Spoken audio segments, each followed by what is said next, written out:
এরপরে প্রশ্ন হলো, এলাকার যুবকদের পক্ষ থেকে বিয়ে নিয়ে সব অভিভাবকদেরকে কিছু বলেন।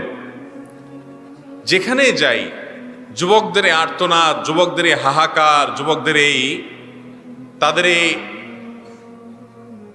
হাহুতাশ, এটা আমাকে দেখা লাগে। সব জায়গায় প্রশ্ন যুবকরা দিবেই যে হুজুর আব্বাকে বুঝায় দেন, চাচারে বুঝায় দেন, জ্যাঠারে বুঝায় দেন, একটু আমাদেরকে যেন বিয়ে শাদী দেয়।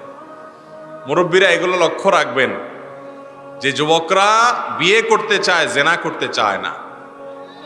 যুবকরা বেশিরভাগ আবিয়াতে নাকি অবিবাহিত লোকের সংখ্যা বেশি মনে হয়। ঠিক আছে, ঠিক আছে। তাদের গলার আওয়াজ, তাদের কণ্ঠ শুনে মুরব্বীরা নিশ্চয় বুঝতে পারছেন।